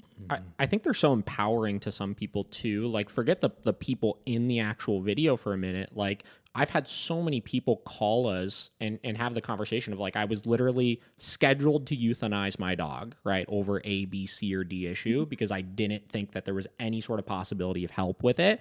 But because I now see that there are other dogs like my dog out there that are finding some sort of help, right, like it makes them feel confident that they can actually achieve a more manageable life with their dog. You know what I mean? So yeah, no, I'm with you on that. And that's why I've always felt they're so important is like, obviously we could get into, and you know, you're right. Like I'm definitely guilty of it too, as far as the argument back and forth, amongst both sides of like, well, like you're not showing it. Well, like you're showing it and hiding things or this or that. Right. But like they're just so powerful to the client. I feel like, for like marketing is everything in this industry, especially with how many dog trainers there are out there. And especially since it's an unregulated industry and anybody could say that they could help with these problems. And then we see people that spend thousands and thousands of dollars with this trainer and then this trainer and then this trainer, and then they don't get the results. And it's like, there's got to be some sort of like, we can actually help you with this. Right. So it's interesting. And then, you brought up the board and train, for example, right? I completely agree with you with that is, from a training standpoint, from a business owner standpoint, board and train, you could condense into such a short amount of time. Like there's so many people out there who do like 1 week board and train, 2 week board and train, stuff like that. And it is all like, we're just going to pressure the shit out of the dog to get some visual results here and then send the dog home and guarantee, off leash training and stuff like that in 2 weeks. And it's interesting, like we obviously do board and trains as well as one-on-one classes. Our board and trains are significantly longer. And that's one thing I've tried to like fight against in the board and train environment is that we do them longer because like, if I have your dog for an extended period of time, I have all of the flexibility in the world to do things the way that I want to do things, which means that frankly, we're using 10x more positive reinforcement and all of that kind of stuff with our board and trains than we ever would in our one-on-ones, which again is a whole separate conversation, but I have the flexibility to do that and I enjoy doing that so much more with the dogs. And when people call and say, well, why do you do 5 weeks as opposed to this place that does 2 weeks? And it's like, because I want to be able to do that, but it is, it's very conflicting. Yeah. Yeah, absolutely. And there are don't get me wrong, there are incredible trainers that only do board and train.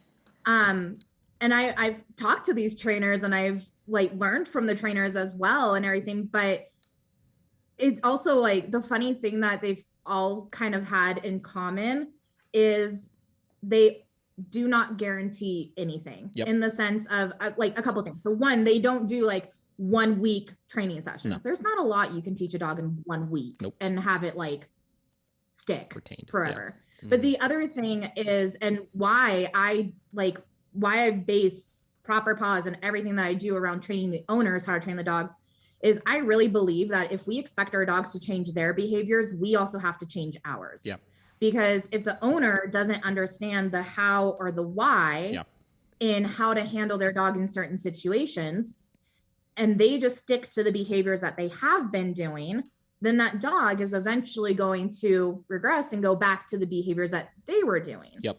And so, do that. And so, and like I said, I've talked to board and train trainers, and in their contracts and in their communications with the owners is you need to stick with this and keep doing it, or it won't continue throughout the dog's lives. The upkeep is so important, and the understanding on how to handle your dog is so important.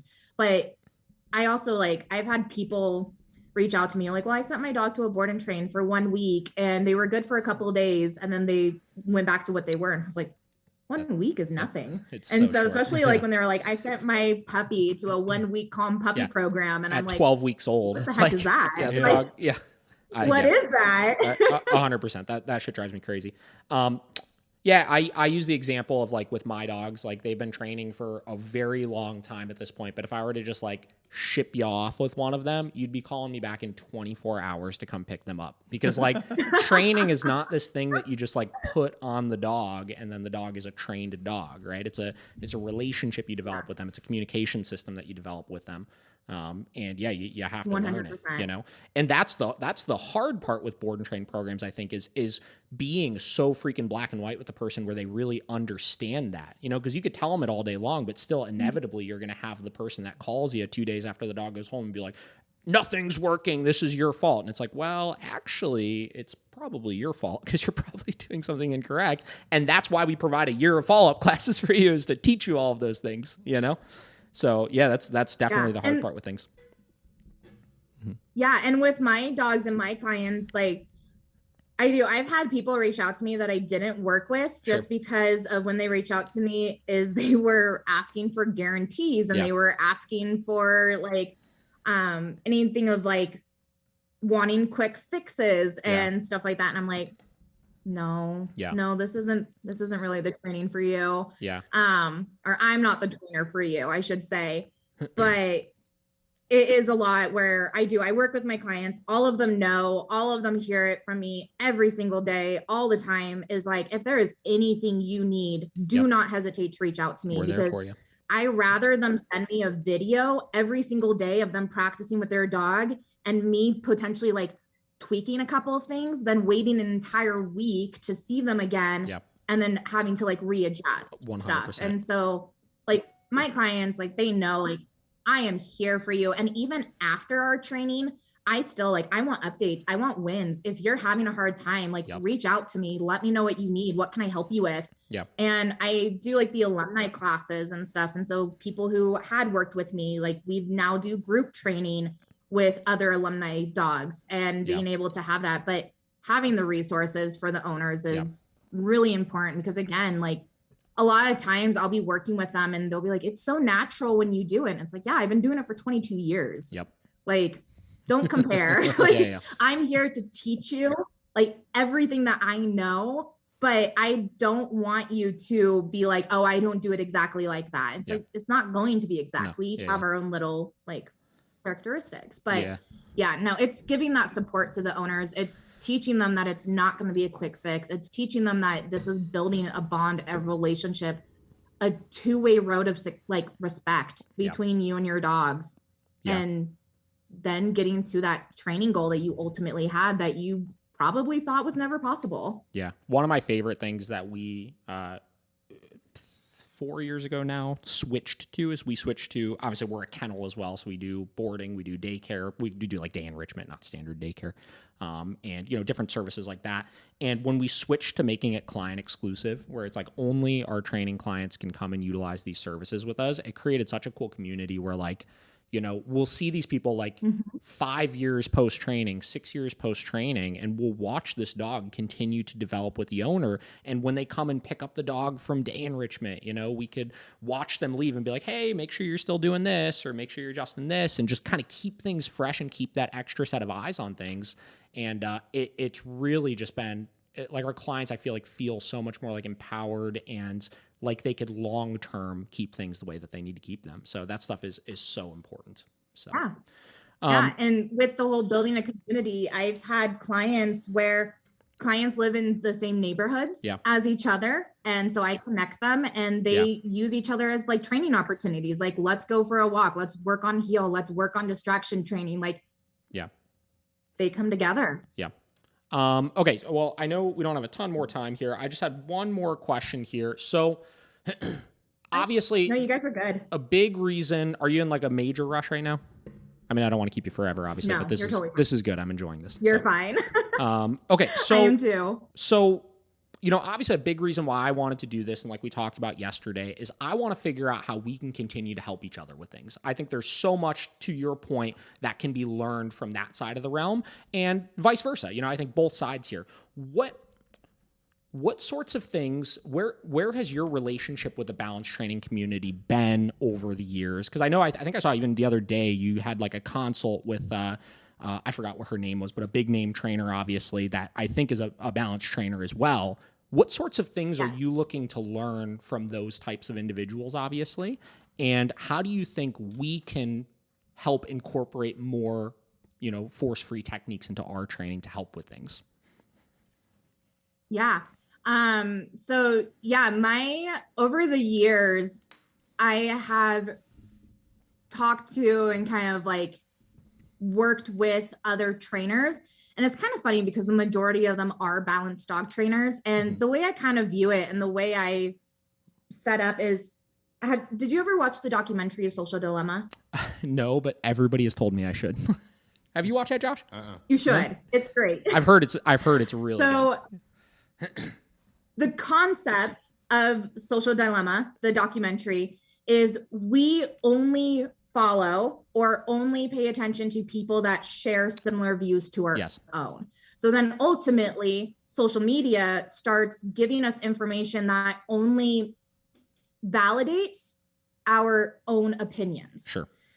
So after watching that show, what I ended up doing is, yes, I am a choice-based positive reinforcement trainer, but I started following balanced dog trainers to also see that side of things. So my feed wasn't just filled with the opinions I already hold, because I'm not going to learn more when it comes to if I'm only seeing the stuff that validates what I already know. I want to learn more.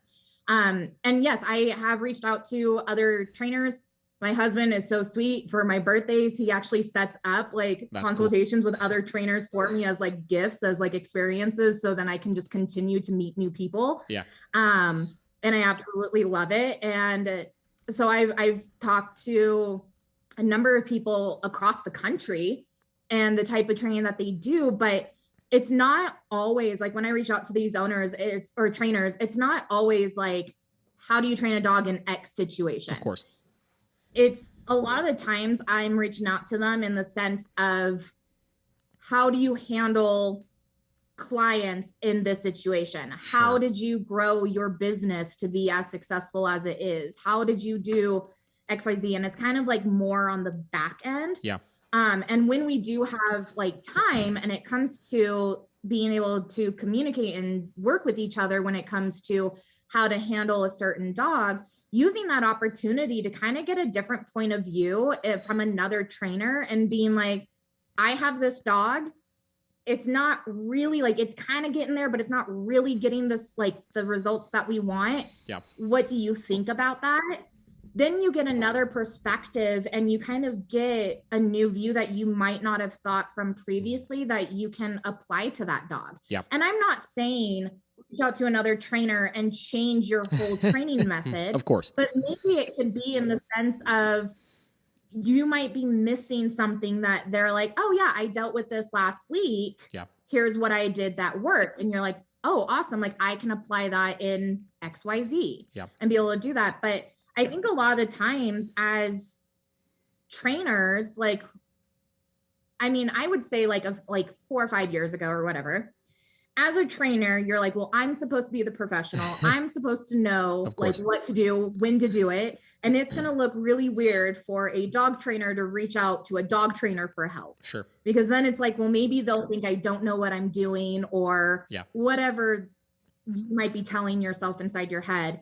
But the thing is like, we want to continuously learn and educate ourselves, because the dog training world, like you said, it is an unregulated place, but there are so many different things that are constantly changing and becoming new within the dog training world. Like you're saying, like old school is like very alpha, show them who's boss. Here's a prong collar, like pull up when they react. And it's like, or like one of the old ones is like, if your dog pulls on leash, stop moving, they'll eventually give up. And it's like, nope, no, they will not. Because even if they do still out, the moment you start walking again, they're going to start pulling again. And so there's a lot of stuff that people like believe like this is what training is. And it has changed a lot over the years. And we need to continue to educate ourselves. And for me, it's kind of funny because like thinking back to the trainers I've reached out to and talked to and met and built relationships with, I'm not going to lie, they're like all like majority of them are balanced dog trainers. Sure. And so I kind of like thinking about that, I'm like, oh, I'm kind of the odd man out when it comes to that, but it's still, I mean, there's still so much value from both sides of it. I think the open mind side of things is really, really important. And just not getting too in your head. Excuse me. Oof. You all right? Yeah, I think so.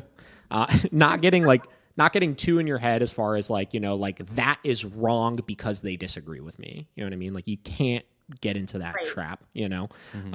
And also obviously like, I think a lot of the more closed-minded balance trainers that I see, because I work with a lot of younger balance trainers, are typically the people that started off really idolizing like one polar extreme of the spectrum. You know what I mean?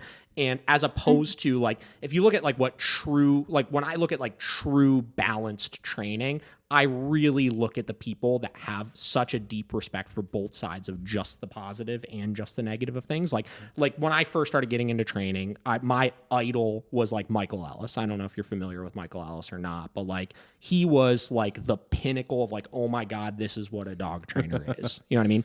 And I really, in my mind, was like, this is really cool. Like, he's utilizing both ends of the spectrum. It's primarily the positive reinforcement, but he understands, how to deliver corrections and do it in a fair way and et cetera, et cetera, et cetera.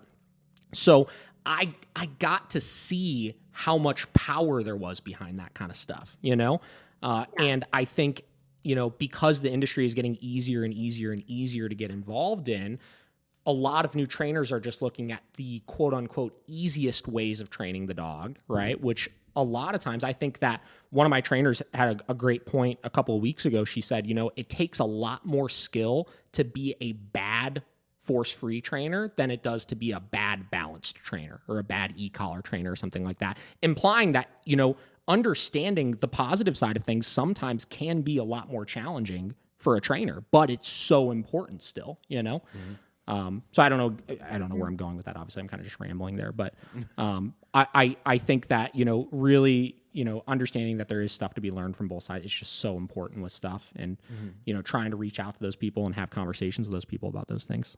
So, yeah. Yeah. And another thing that I kind of noticed is by following other balanced dog trainers. Yeah. I follow dog trainers. Like, I follow dog trainers in the sense of like, wow, I would love to like spend a day and learning about the protection dogs or like the competitive training that you did and stuff like that.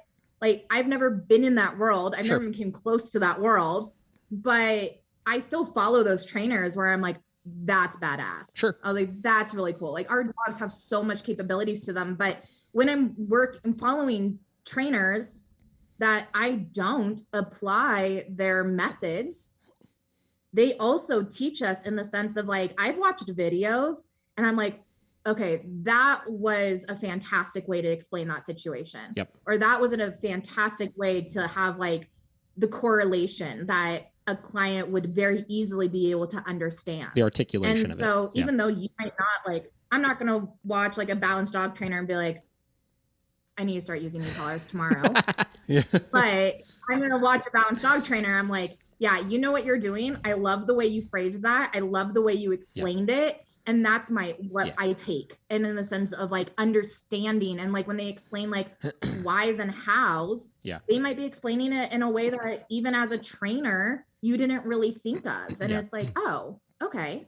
Like, that makes sense. Yeah, I think that's the one thing, like people, like I'll get asked like, like who do you look up to or who do you follow and this and that? What are you looking to get out of people, once you become more established in what you're doing? And I tell everybody the articulation and the way things are explained to the clients is everything you need to continue learning because that's the variable that dictates the success is if you can get clients to deeply understand the concepts you're trying to teach them. Yeah. So, yeah, I completely agree with that. Yeah. Do you know Zach George? Everybody knows Zach George. I don't know him.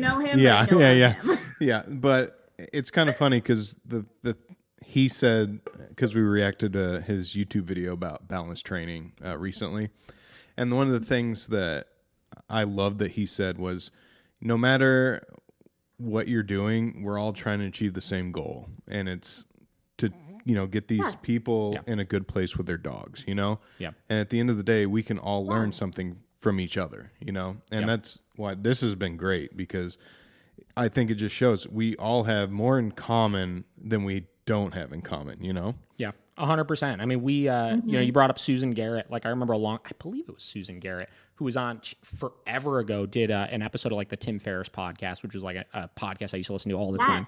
And I remember listening to it like when I was first getting involved in stuff and I was like, man, like this is a great episode, and same deal, a lot to learn about things on there. God, there was another one recently who was it? Oh yeah, we read that podcast was like phenomenal 5 years ago. Yeah, and I still send it to clients. It was phenomenal. Yeah, phenomenal. And also like Tim is just such a great interviewer and like asks such good questions about things that it was a great one.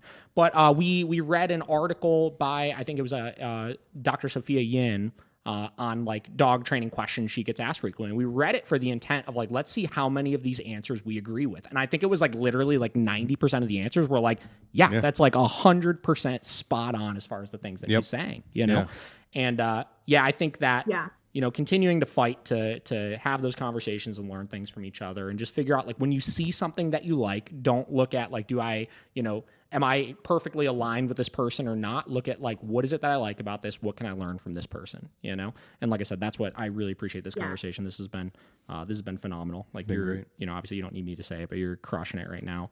And, obviously you've been very successful with what you've done so far. So, Josh, you have any follow-up questions on anything? No, that was amazing. Yeah, super good. Josh is our media guy here. He's not a trainer, so he provides, like, layman's insight into things. Yeah. So I love it. I love it because, I mean, sometimes you just need those questions where it's like, for us, like, if you're talking to another trainer, it's like, I already, like, I know, I understand. But then, like, if you guys have listeners that aren't trainers, you're like, wait, what? And so it's like going back. But you guys did a great job. You guys did a great job. Like, I guess explaining everything in a way that I could tell. So thanks, Josh. Yeah. Sometimes there's like sometimes people get it. Yeah, he'll get real scientific, and I'm like, okay, this is what he means. Awesome. Is there anything else any other points you want to throw out there with stuff? Anything you want people to know about you, where they can find you, all that good stuff? Any parting words? Sure. I mean, if anyone is wanting, like, my Instagram is the most extensive platform that I use when it comes to videos, how-tos, tips, before and afters, all of that, which the handle is at Proper Paws SLC.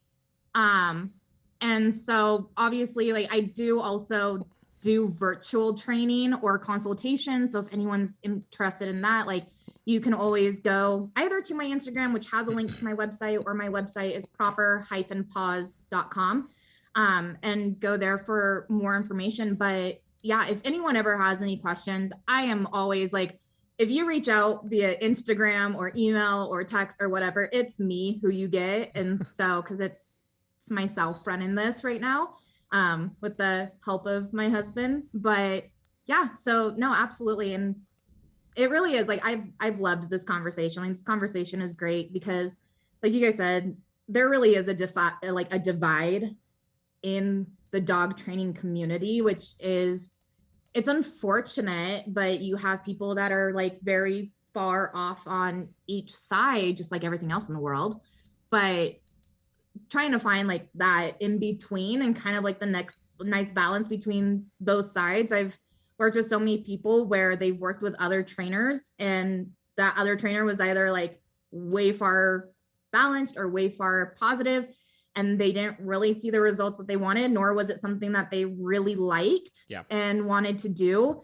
I think when it comes to, like, the training, I haven't met many choice-based trainers that kind of handle the things that I do. But I'm really hoping that, like, one day there's more, because I really do. I kind of view it as, like, a nice in between when it comes to the two different worlds. But I just think, like, being able to just help each other and work with each other and view on both sides, because, like you said, we are here all with the same purpose, which is to help the dog and get to the dog. And the whole point of training is safety and being able to set our dogs up for success. But every dog is going to learn different. So one training might not work for one while the other one does. So for sure. Yeah, I appreciate it. So, we'll have to do this again at some point. I have a list of, like, 17 other questions here that are completely off topic from anything we discussed that I think would be really interesting to get into. But I think. Yeah, I had a question too, because he's been doing virtual consults. Is that something you do? That's what she said. I didn't hear that. I'm sorry. Yeah. So that's one. Oh yeah. No, I do. Yeah, because. Yes. Yeah, he was kind of against it, but I shied away from them for a long time, just because I feel like when COVID hit, like, they were, like, the most popular thing ever, and I was just like, I don't know, and I never really dabbled into them. And as soon as I started doing them, I, like, fell in love with them. I was like, this is great, because all of the emphasis is just on the owner. It's like, I don't even, like, see the dog in half of them. It's like, we're just talking about what's going on with your life and how you could make incremental adjustments to move you in the right direction. So cool, perfect. I didn't hear that. I'm sorry. Yeah, and I do. Yeah, no, you're totally fine, Josh. a lot with the virtual training, depending on the type of training that the owner is doing, I will actually do their entire training virtually. Yeah. And I've worked with people across the country, and if it's like basic obedience and boundaries in place and all stuff like that, then we can do your entire training virtually. And I will work with you with your dogs, and I will use my dogs as examples, and I will walk you through it. But if it's something that's more along the lines of like reactivity or aggression, then it definitely is more of that consultation, and being able to communicate with them, like, this is what you would want to do moving forward and what you want to, or what you need to understand, because there are levels of training that you can't do virtually, because like as a trainer, you can't handle the dog. You can't like physically show what to do.